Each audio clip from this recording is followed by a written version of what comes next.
नवी दिल्लीत संसदेमध्ये खासदारांच्या निलंबनाच्या इतिहासात नव्या संसदेचे एकाच दिवशी लोकसभेचे 33 आणि राज्यसभेचे 45 खासदार एकाच वेळी निलंबित झाले।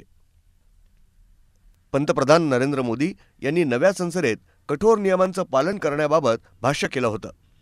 या निलंबनाकडे त्या दृष्टीने पाहिले जात आहे। काही दिवसांपूर्वी 14 खासदारांना निलंबित करण्यात आलं होतं।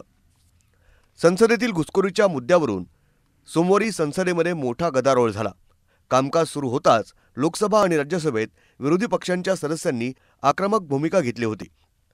संसदेमध्ये घुसखोरीच्या मुद्द्यावरून घोषणाबाजी केल्यानं आणि हातात फलक घेऊन कामकाजात व्यत्यय आणल्यानं ही कारवाई करण्यात आली। सप्तगिरी उलाका श्री अदूर प्रकाश, श्री अब्दुल समद समदानी, श्री मनीष तिवारी, श्री प्रद्युत बारदोलोई, श्री गिरधारी यादव, श्रीमती गीता कोरा, श्री फ्रांसिस्को सार्दिन्ना, श्री जगत रक्षण, श्री SR पार्थिवन, श्री फारूक अब्दुल्ला, श्रीमती ज्योत्सना महंत,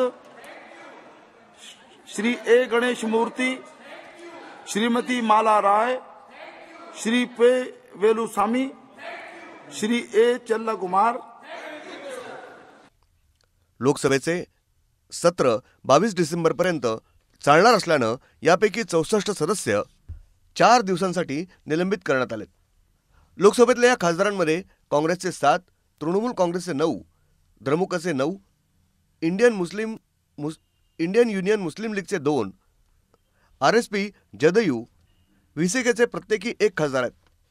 याच्यामध्ये काँग्रेसचे अधीर रंजन चौधरी, K मुरलीधरन, K सुरेश, अमर सिंह, राजा मोहन उन्नीथन, गौरव गोगोई, तर तृणमूल काँग्रेसचे कल्याण बॅनर्जी, अपूर्वा पोद्दार, प्रसून बॅनर्जी, सोंगत रॉय, शताब्दी राय, अमित कुमार मंडल आदींचा समावेश आहे।